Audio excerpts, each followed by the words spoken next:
listos para ti. Con más de 80 cursos a tu disposición. Ve a www.estrategiaintelectual.com en la pestaña de capacitación seguido de On Demand. Los mejores cursos y ponente solo en Estrategia Intelectual. Más información al 785-2471. 785-2471. Somos la capacitadora.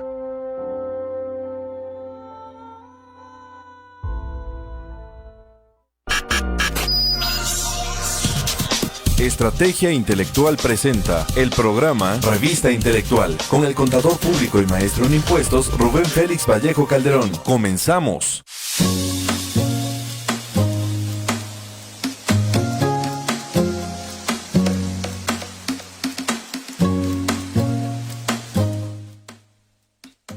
Hola, ¿qué tal? Muy buenos días, ¿cómo estamos? Aquí poniéndonos más que listos para platicar con ustedes a través de www.estrategiaintelectual.com. Bien cierto que después de un domingo siempre hay un lunes y empezamos el lunes con mucho ánimo para platicar de temas que tienen que ver con nuestra profesión, pero también sabemos que nos escuchan empresarios, así que los invitamos a todos ellos a que formen parte justamente de esta retroalimentación que hacemos de mi parte todos los lunes, por allí de las 9 de la mañana, para que de alguna manera, pues, estemos de alguna manera informados, estemos comunicados respecto a lo más relevante en el mundo contable y fiscal, y les damos la bienvenida a todos aquellos que es la primera vez que nos están visitando, estamos observando, de verdad, qué bueno que este mensaje de Estrategia Intelectual como estación de radio para profesionales como tú llegue todavía mucho más lejos, más allá de donde nosotros nos hubiéramos imaginado. Qué bueno, eso es fantástico,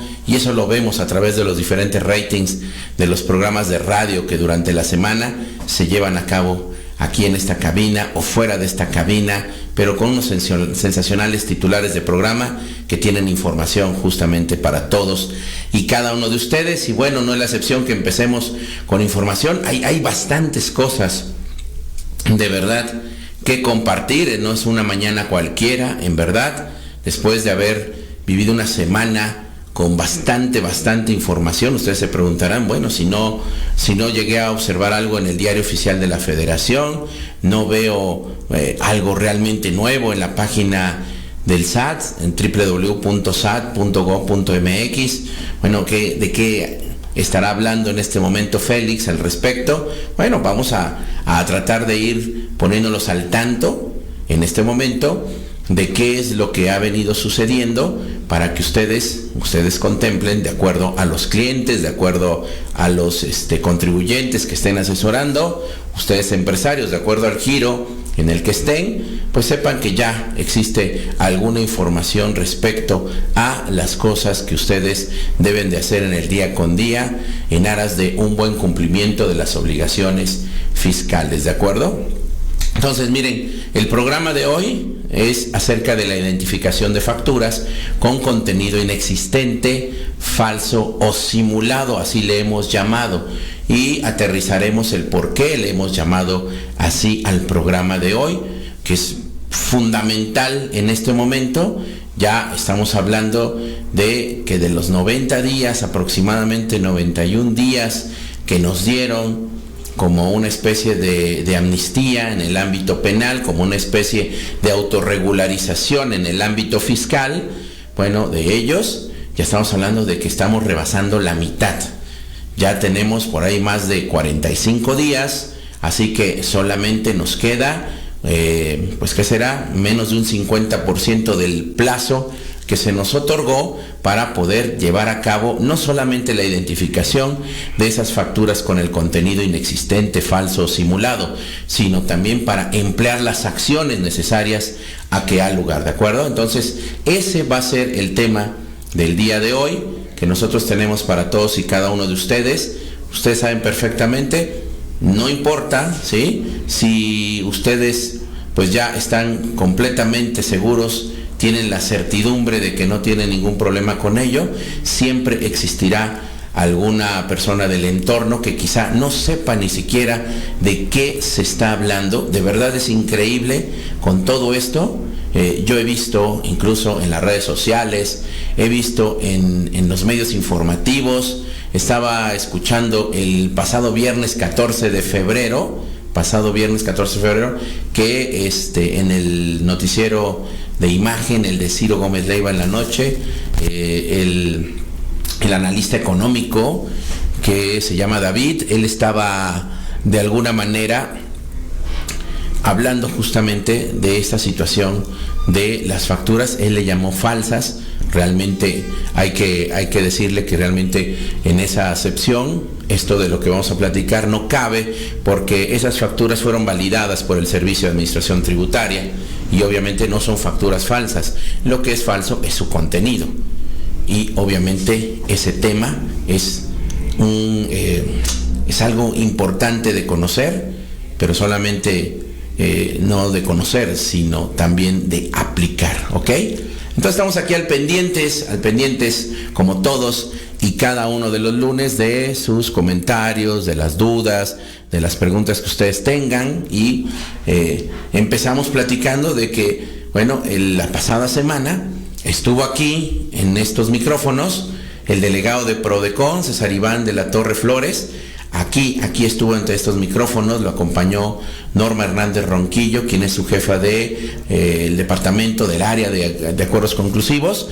Ellos estuvieron en un programa especial en donde yo anduve de metiche por allí, ¿verdad? Sí, seguramente por algo suceden las cosas, y estuvimos platicando de la retención del IVA del 6%, y vinieron un mar de preguntas respecto de eso.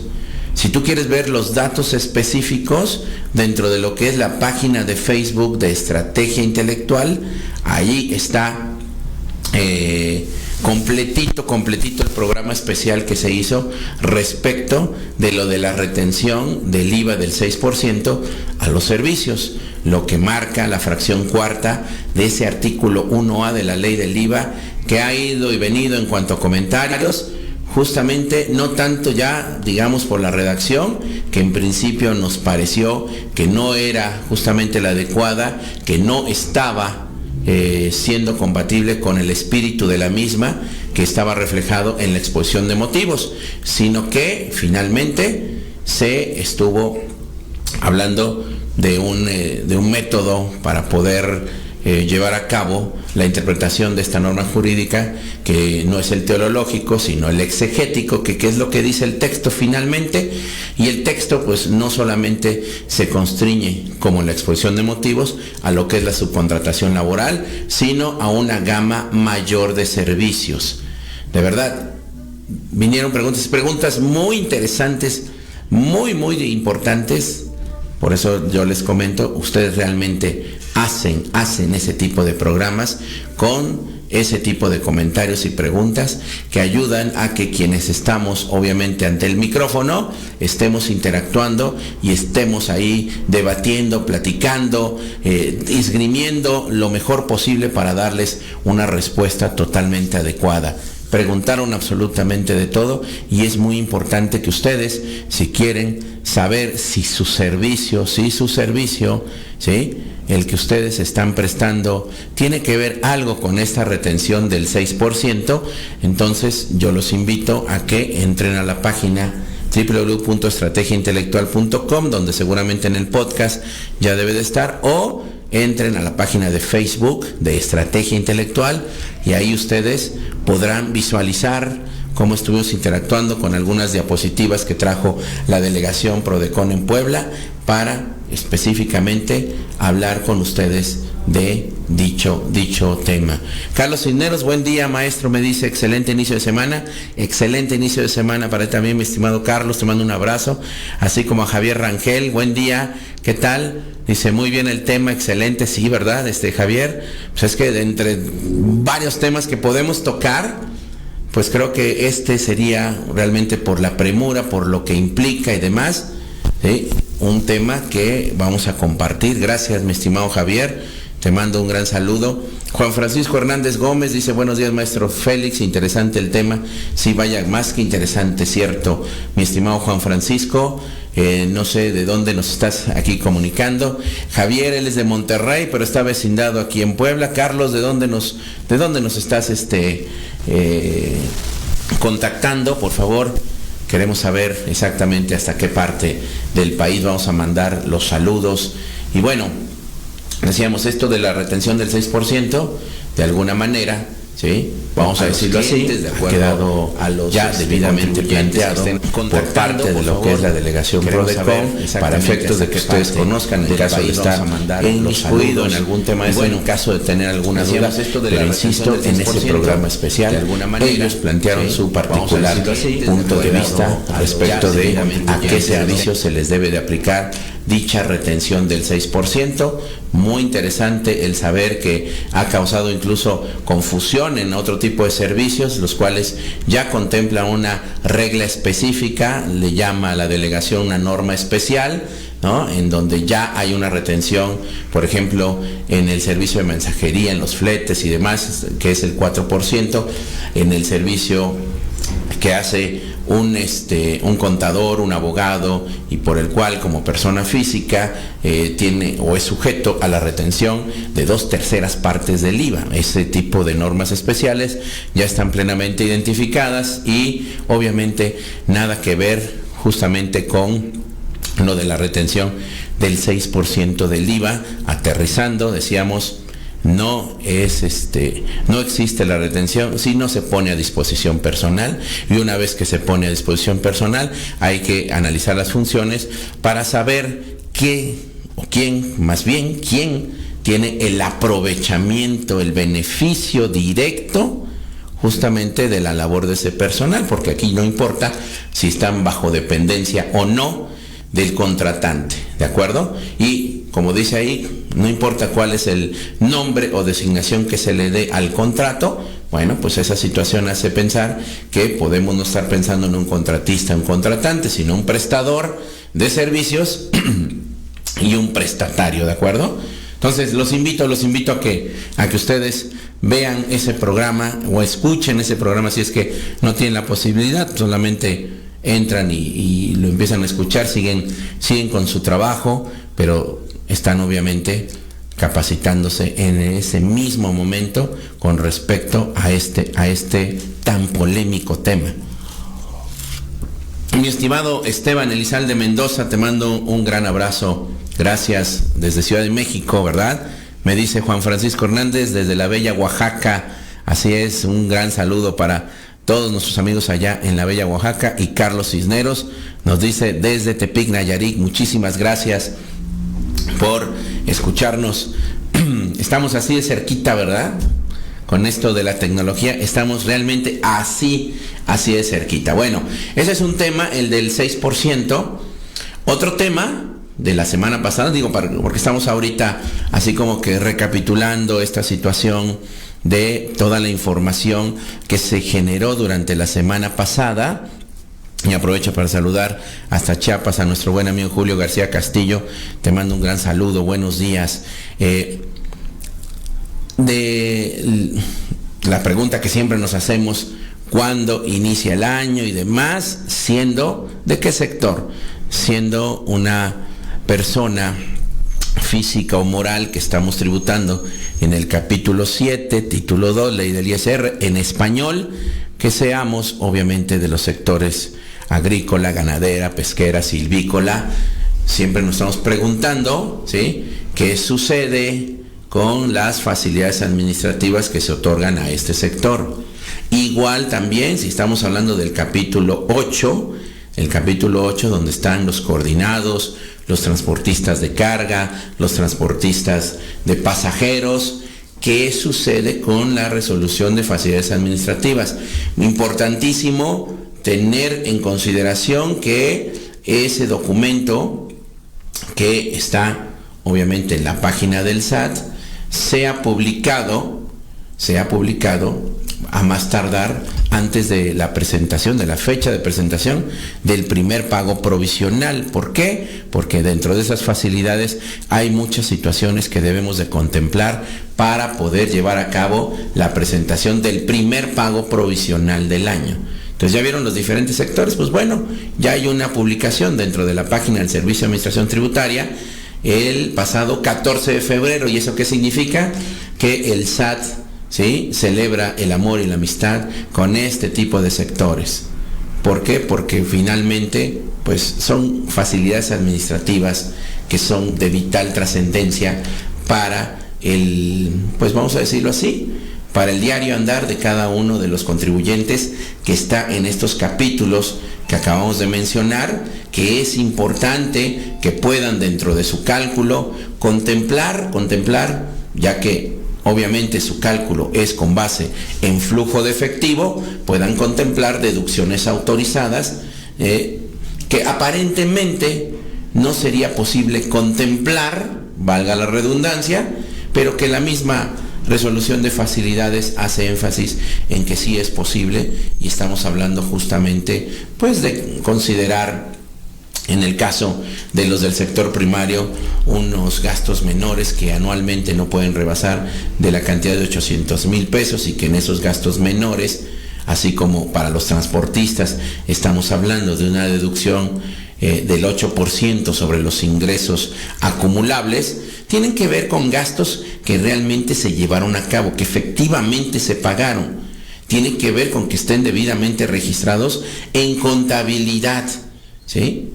Si se tiene algún comprobante que, aunque no reúna requisitos fiscales, estamos hablando tipo comprobantes, notas de venta, notas de remisión, de ese tipo de comprobantes, si cumplen con estos perfiles que acabamos de mencionar, bueno, para los del sector primario pueden calificar como un gasto menor que será deducible, ¿sí? Hay que observar obviamente todo el planteamiento que implica justamente la regla que le da vida a esto de los gastos menores, y en el caso de transportistas de carga o de pasajeros, estamos hablando que ese 8% muchas veces es trascendente para efecto de llevar a cabo justamente el pago provisional, amén de que tienen posibilidades de considerar combustibles, los cuales tuvieron que pagar en efectivo, pero tienen el CFDI, bueno, también tienen alguna posibilidad de que eso se pueda convertir en algo totalmente deducible, aunque aparentemente para cualquier mortal como tú, como yo,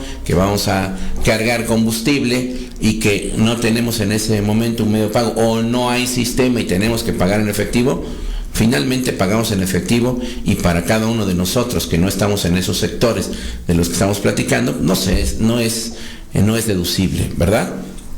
Para ellos es deducible mediante la aplicación justamente de los condicionamientos a que hablan esas reglas, ¿de acuerdo? Entonces, todo eso de verdad enmarca lo que pues podremos decir en términos generales, porque sí habría que hablar aquí ante estos micrófonos en términos específicos de todo lo que conlleva justamente esta aplicación de la resolución de facilidades administrativas. Va obviamente mucho más allá, por lo menos hay un promedio de que de cada sector hay finalmente algo así como unas 12 o 13 reglas. O sea, estamos hablando de que si tenemos ahí cuatro títulos, porque también están los de transporte urbano y suburbano, estamos hablando de más de 50 reglas. 50 reglas que han venido siendo de alguna manera transformadas. ¿Por qué? Porque se van justamente adaptando a los cambios que vienen en estímulos fiscales que están perfectamente identificados en el artículo 16 de la Ley de Ingresos de la Federación. Sobre todo, tú lo sabes muy bien, lo del acreditamiento del IEPS en lo que es el diésel que se utiliza en la maquinaria, que se utiliza para transporte, que se utiliza para el sector agropecuario, en las casetas y las cuotas de peaje. Todo eso aparentemente no es posible aplicar en pagos provisionales, solamente al impuesto, hasta el impuesto causado de manera anual.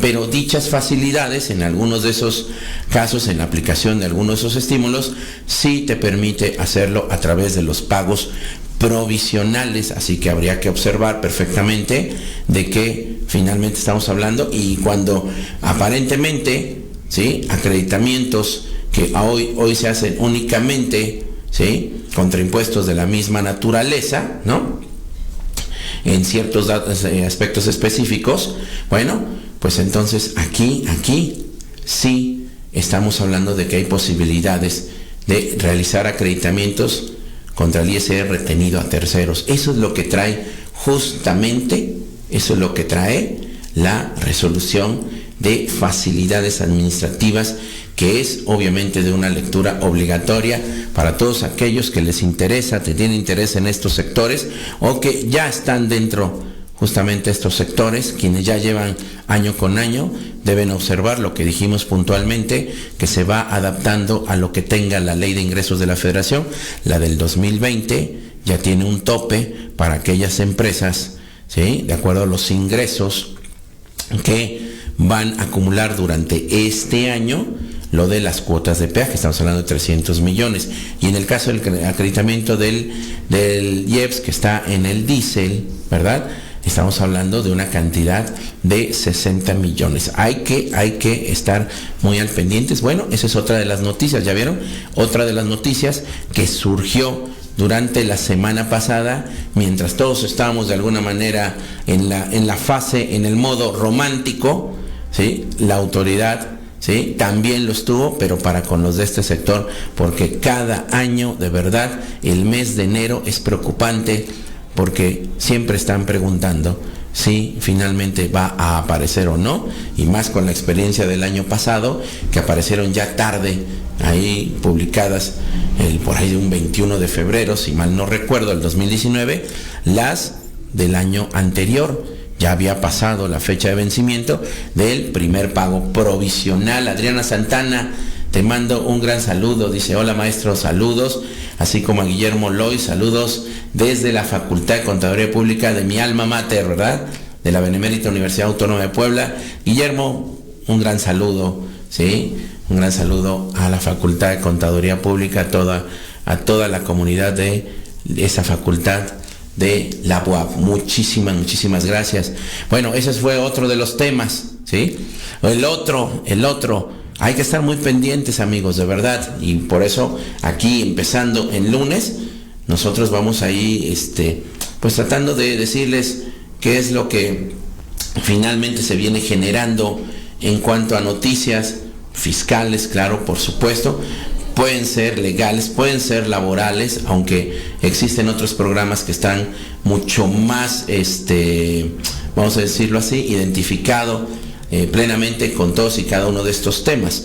Bueno, ¿qué sucede en el aspecto laboral? ¿Qué de noticias podemos decir que hubo durante la semana pasada en el aspecto laboral? Pues sin duda, la más importante fue respecto a la invitación que hicieron por parte del Senado de la República para participar, escuchar, ver los diferentes foros con respecto a lo de la subcontratación laboral. Eso es fundamental.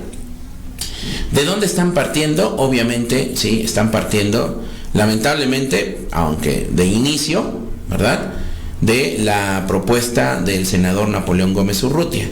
Sin embargo, ahora sí, decíamos lamentablemente de inicio, bueno, sin embargo, estamos nosotros observando que obviamente la Comisión del Trabajo y Previsión Social, ¿sí?, de lo que es en la Cámara de Senadores, ha hecho modificaciones respecto de esa propuesta, modificaciones importantes.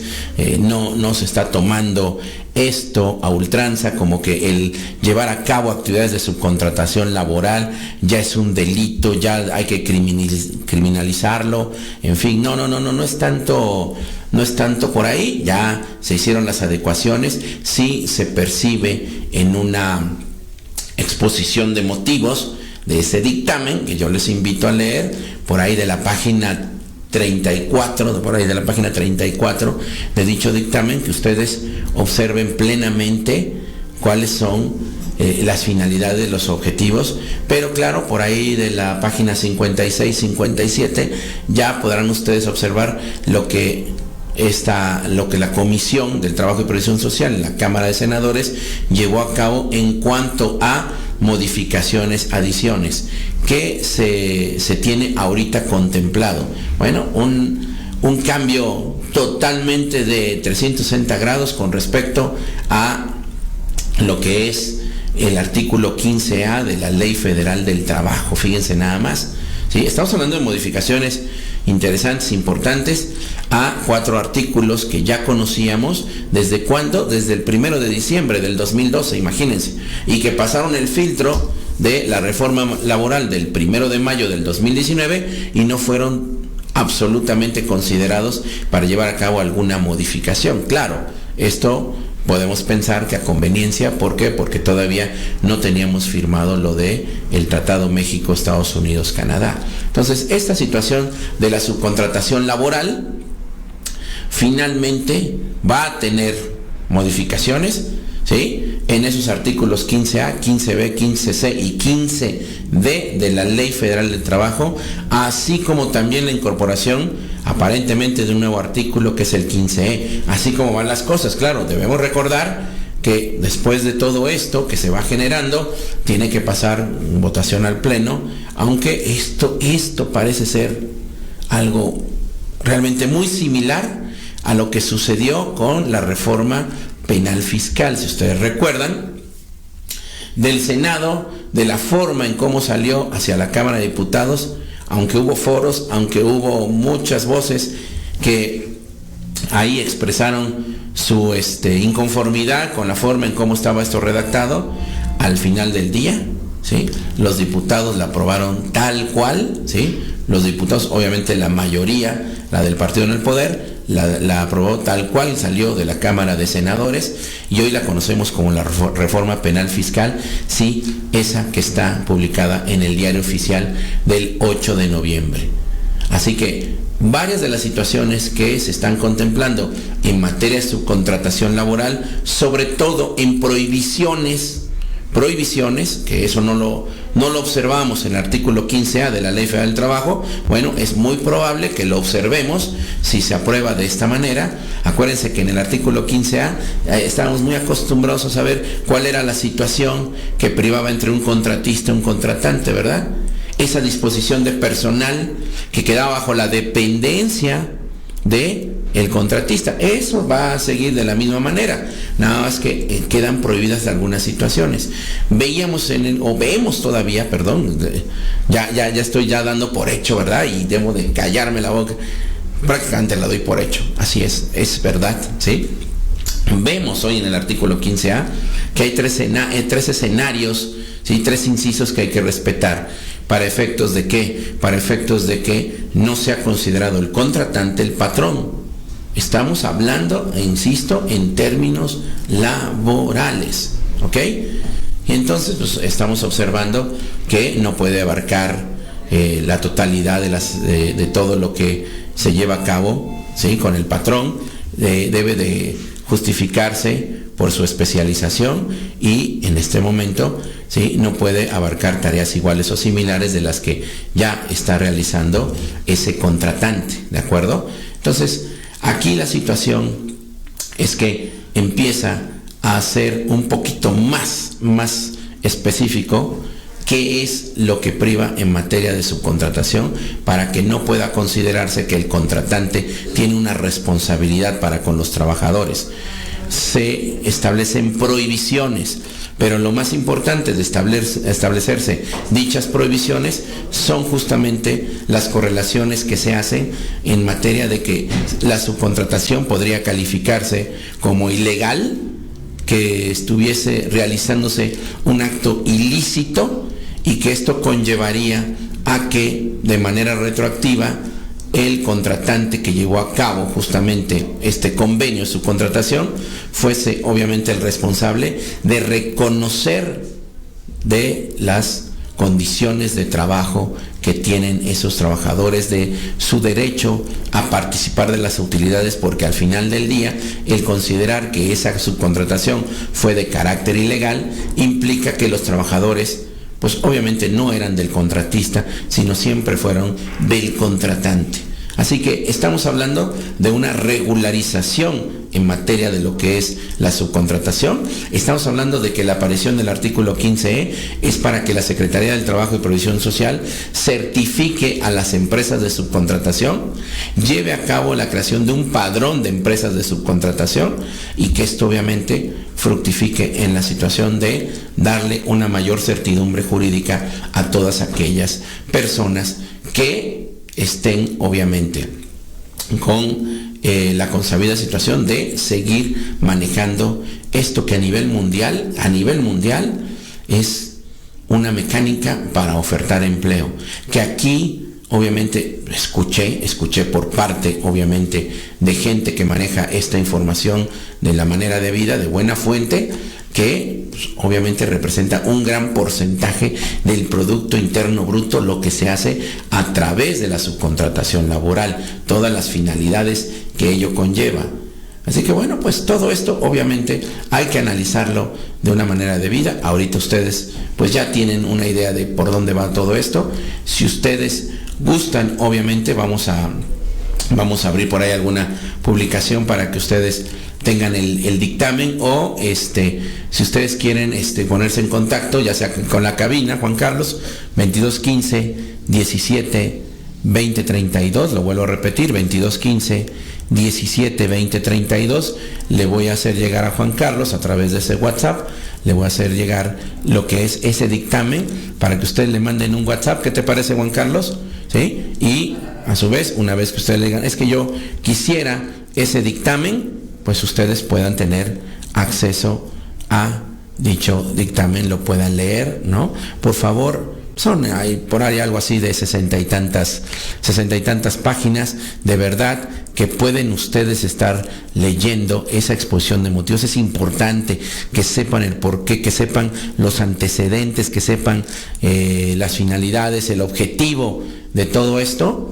Y bueno, pues tal vez la noticia fundamental es que lo que es la subcontratación laboral seguirá existiendo, pero obviamente ya bajo condicionamientos mucho más fuertes y bajo la premisa de que de no cumplirse con todos esos requisitos, bueno, tendríamos que valorar qué sucede con el contratante, qué sucede con el contratista, pero sí hace mención alguno de estos 5 artículos, de lo que en este momento recuerdo, la lectura que ya hice de ese dictamen, de que obviamente estamos hablando de situaciones que se correlacionan con el artículo 167 del Código Nacional de Procedimientos Penales, del artículo 2 de la Ley Federal contra la Delincuencia Organizada, ni más ni menos, del 108, 109 del Código Fiscal de la Federación en materia de defraudación fiscal y su equiparable. Así que, como siempre, ¿sí? Ustedes saben perfectamente, ustedes estando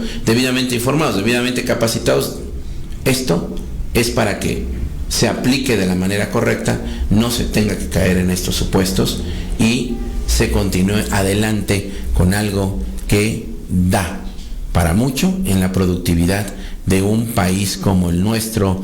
Mi estimado Jorge Luis Romero, ¿cómo estás? Te mando un abrazo hasta Tijuana, bien tempranito allá, ¿verdad? Ahorita en este momento estamos cerca de las 8 de la mañana por allá. Contador Gaudencio Gallardo, gracias por haberte unido a la transmisión, así como a mi estimado y querido amigo, un abrazo, Toño Nieto, Conta Nieto dice aquí, está viendo el video. Bessie Méndez nos manda un saludo. Muchísimas gracias, Bessie, por estar saludándonos. ¿Ya vieron? ¿Verdad que sí había bastante información? Pues bueno, esto de la identificación de las facturas, que es un tema que ya hemos venido platicando, identificación de facturas con contenido inexistente, falso o simulado. Fíjense cómo cuando estuve platicando de lo de la subcontratación laboral, cuando estuve hablando de dicho tema, invoqué, ¿no?, lo que es ese diario oficial de la Federación del día 8 de noviembre del 2019. Ahí están las modificaciones que se hicieron en materia de ¿qué? En materia de Ley Federal contra Delincuencia Organizada, en Código Nacional de Procedimientos Penales, Código Penal Federal, Ley de Seguridad Nacional, pero sobre todo al Código Fiscal de la Federación. Ahí en el Código Fiscal de la Federación hablamos de una modificación sustancial que se hizo al texto del artículo 113 bis, ese que te dice que obviamente va a ser calificado como un delito la expedición, enajenación, compra de comprobantes fiscales. Bueno, esto obviamente viene correlacionado con lo que ya nosotros desde el 2014 conocemos como la aplicación del artículo 69B de Código.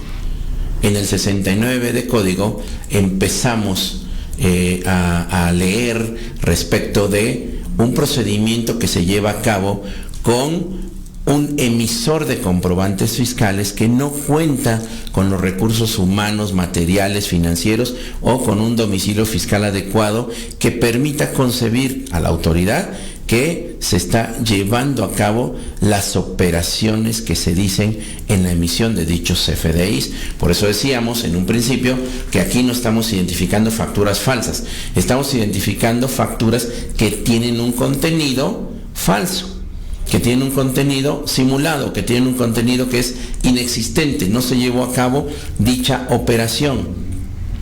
Hay un procedimiento para que obviamente esta persona que está emitiendo dichos comprobantes pueda subsanar, pueda desvirtuar lo que está presumiendo inicialmente la autoridad. Pero si no hace absolutamente nada por ello, obviamente porque sabe que estaba expidiendo comprobantes, ¿sí?, o que amparan operaciones inexistentes o simuladas, bueno, pues obviamente simple y sencillamente se hace a un lado, no logra llegar a realizar todo lo necesario para no aparecer en un listado que conocemos, un listado definitivo de lo que es el 69. Hay algunos otros que sí intentan realizar todo lo necesario para desvirtuar, que son unas empresas que facturan operaciones simuladas, pero muchas veces no lo logran. Aquí el problema principal, ¿quién es? El problema principal es todos aquellos que tuvieron operaciones con ellos. ¿Quiénes son? Los adquirentes de los bienes o los que recibieron los servicios. Ellos son los del problema. Porque hay de dos sopas, o quien sabía el riesgo que traía porque compró el comprobante, ¿sí?, se fue por la fácil, o hay varios que sí hicieron operaciones reales con ellos, pero no se enteraron que estaban llevando a cabo esta situación de carácter delictivo. ¿Qué sucede? ¿De quién debemos de preocuparnos? Seguramente de todos aquellos que llevaron a cabo operaciones reales. Tú que tienes contribuyentes asesorados que llevan a cabo operaciones en el día con día y que no tienen cientos, tienen a veces miles de proveedores y que reciben miles de comprobantes al año, ¿sí? Algunos reciben por ahí de 1000 en un volumen, vamos a decirlo así, que ya se escucha un poquito considerable, pero hay quienes reciben 3000, 5000, ¿no?, facturas. Les emiten las facturas. Bueno, aquí la situación es la siguiente, ¿sí? Dice el octavo párrafo de ese 69B, que los adquirentes de los bienes, los que recibieron el servicio, escúchese, los prestatarios, están obligados a estar observando el listado definitivo de ese 69 y que una vez que identifiquen algún proveedor en ese listado, tienen 30 días para demostrar la materialidad de la operación. Qué complicado, qué difícil, ¿no crees? Bueno, pues entonces si se pasan esos 30 días, ¿cuál es el siguiente mecanismo? Sería el de hacer lo conducente, identificar ya no solamente al proveedor, identificar cada factura que ese proveedor te emitió para saber en qué momento lo pagaste, si está trasladado el IVA, si se llegó a pagar, pues ahí se causó un IVA y obvio al pagarlo se tuvo que haber acreditado. Entonces hay que llevar a cabo la elaboración de la declaración complementaria del IVA porque ese IVA dejó de ser acreditable. Hay que llevar a cabo la declaración del impuesto sobre la renta correspondiente porque eso dejó de ser deducible. En algunos casos, persona moral título 2 sería hasta la declaración anual.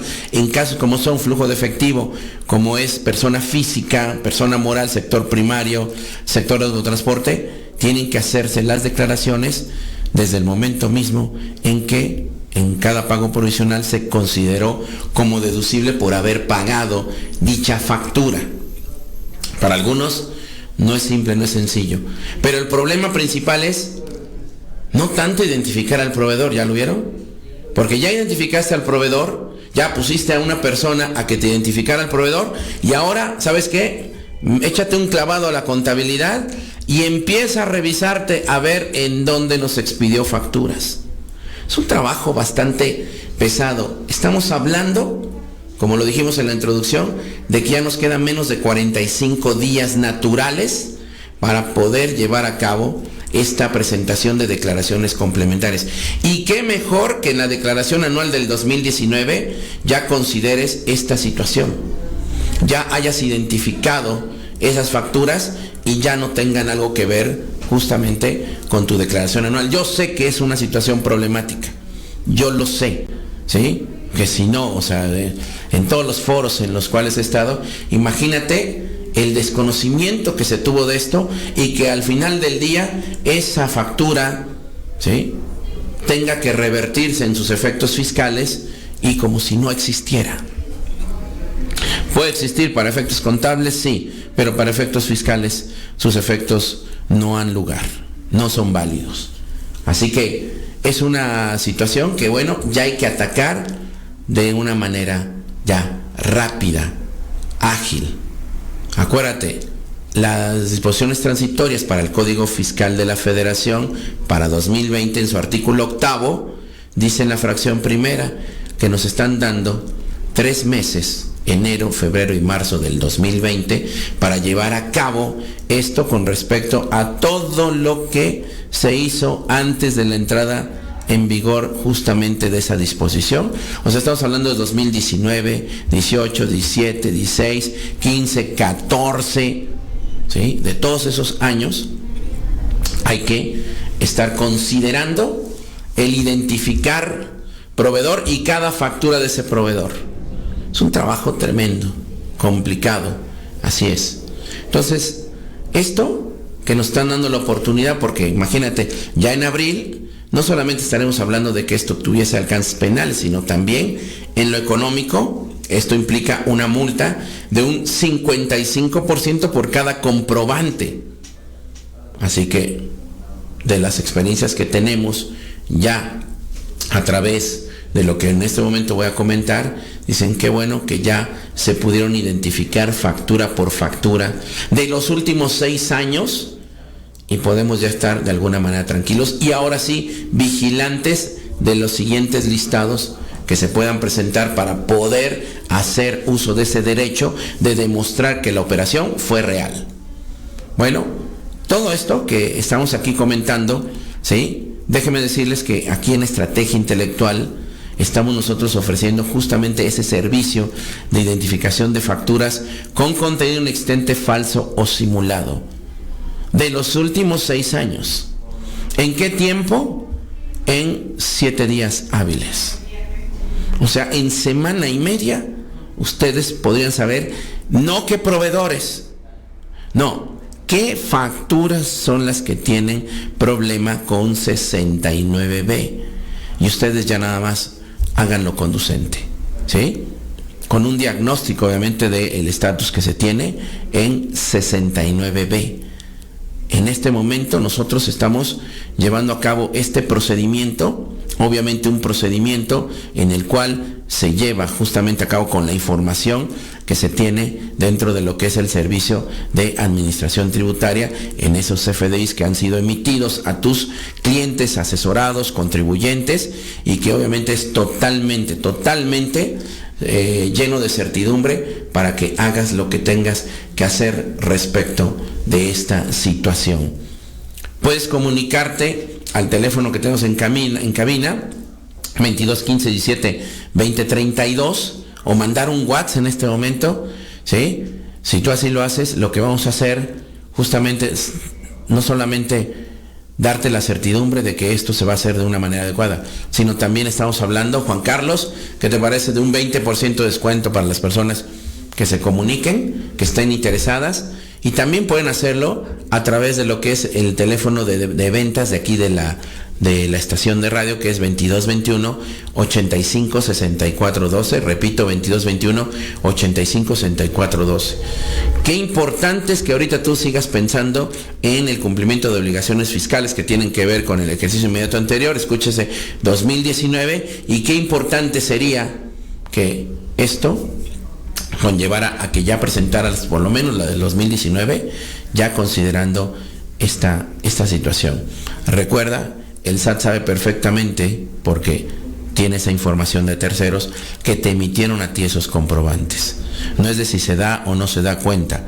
La autoridad sabe de todos aquellos que califican como lo que conocemos factureros, saben a todos aquellos a los cuales se les emitió un comprobante y que efectivamente le dieron efectos fiscales. La autoridad está esperando justamente que ustedes lleven a cabo la reversión de dichos efectos fiscales a través de la presentación de las declaraciones complementarias. Mi estimado Efraín Barrón, te mando un gran saludo, ¿sí? Que se presenten dichas declaraciones complementarias. Así que el tiempo aquí es lo más importante.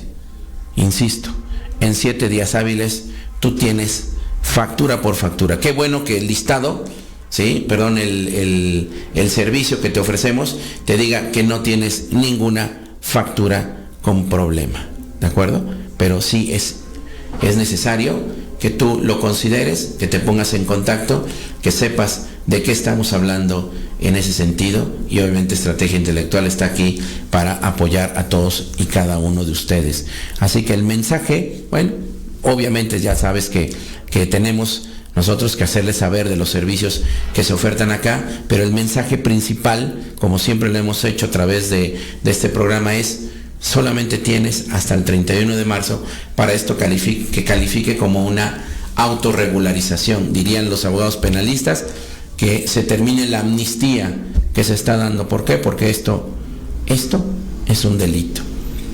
Expedir, enajenar, adquirir, comprar comprobantes fiscales, lo marca el 113 bis, y recuerda que eso obviamente está calificado como delincuencia organizada, está tipificado dentro del Código Nacional de Procedimientos Penales para efecto de una prisión preventiva oficiosa, y al ser calificado como delincuencia organizada, obvio, estamos hablando justamente de que puede aplicársele a esta persona física, persona moral, a este contribuyente, se le puede aplicar la Ley Nacional de Extinción de Dominio. No queremos llegar hasta esos ámbitos, y bueno, tomen a bien que nosotros llevamos a cabo lo necesario con una persona que en alianza estamos ofreciendo bueno, no es una persona, bueno, es una persona moral, ¿verdad? Es una empresa que obviamente ya nos hizo en principios de enero unas demostraciones. Empezamos a observar con algunos contribuyentes, los cuales hicimos algunas pruebas, y en efecto ya lo validamos. Por eso es que aquí, que obviamente somos muy formales, se los estamos nosotros considerando como parte de algo que ustedes deben finalmente de conocer, ¿de acuerdo? Bueno, pregunto a la cabina si por allí tenemos alguna pregunta, algo que esté por ahí pendiente. Ha sido, bueno, en estos casos, como siempre nosotros queremos verlo de esa forma, una super mañana productiva, ¿no? Así de inicio justamente de lunes, ¿sí? Y bueno, qué bueno que están ustedes siempre aquí al pendiente de lo que un servidor puede compartirles. Recordarles a los amigos de Córdoba, este jueves 20 hay curso de nueva declaración anual de personas morales en Tustepec el día 21, en Tehuacán el día 25, ¿verdad? Es importante que ustedes asistan a estos cursos todavía durante el mes de febrero, por todo lo que hay que hacer con la información precargada durante el mes de febrero. Así que estén muy al pendientes. Córdoba es jueves 20, ¿verdad? Ahí va a estar Estrategia Intelectual el jueves 20, ¿sí? A partir de las 9:30 de la mañana en el Hotel Comfort Inn. Jueves 20, nueva declaración anual, así como en Tustepec, Oaxaca, el día 21, al día siguiente, ahí va a estar Estrategia Intelectual en el Hotel El Rancho, y el día 25 en Tehuacán. Ahí sí, cabina, no sé en cuál hotel, en qué lugar va a ser, muy posiblemente sea en el Salón Candiles, ¿verdad? En donde habitualmente se han estado llevando los cursos allá en Tehuacán, Puebla. Así que, bueno, esta información que pudimos compartir durante toda esta hora, de verdad espero, como siempre, que sea de utilidad para todos y cada uno de ustedes. Les mando un gran abrazo, y si no existe ninguno, mira, sí estoy viendo cabina aquí, mi estimado amigo Fernando Díez, Fernando Fer DTL, saludos mi estimado amigo y maestro Félix, te mando un gran saludo, un abrazo mi estimado Fer. Miguel Reséndiz, hola, ¿qué tal? Soy estudiante y busco empleo si es posible con ustedes. Gracias, Miguel Reséndiz.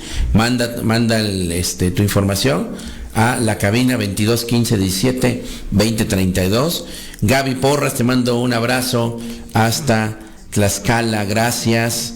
Y bueno, esos son los mensajes que no estoy viendo aquí en la pantalla de la cabina, pero sí los estoy observando justamente en el video que se está transmitiendo a través de la página de Facebook de Estrategia Intelectual.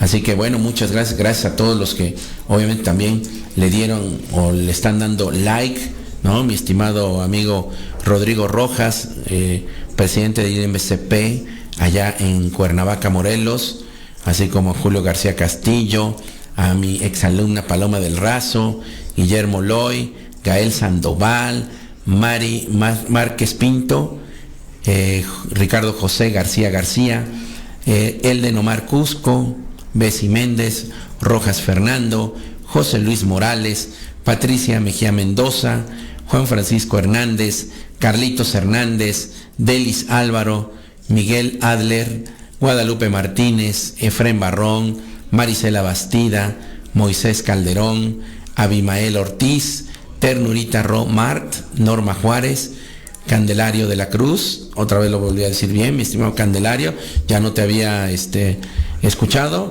Caro Calvario, Oscar Boco, Luis Gerardo Hernández Ramírez, Baltasar Pérez Razo, Priscila Legaspi Montiel, Janet Sirio, que estuvo muy participativa en el programa del 6%, ¿no?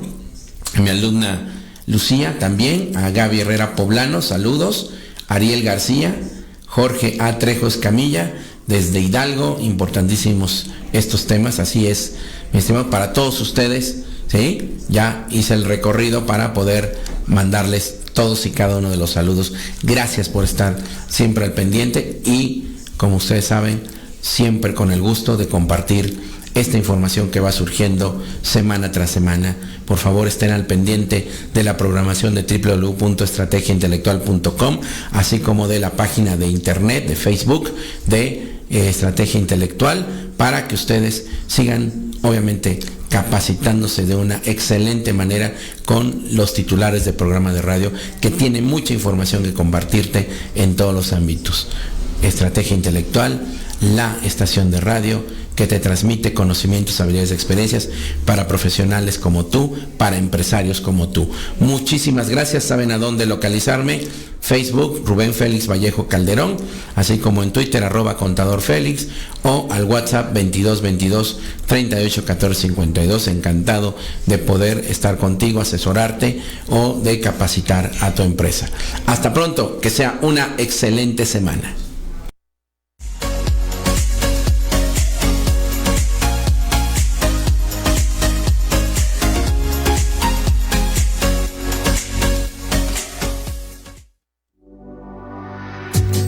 Gracias por escuchar la emisión del programa Revista Intelectual. Sigue escuchando Estrategia Intelectual Radio.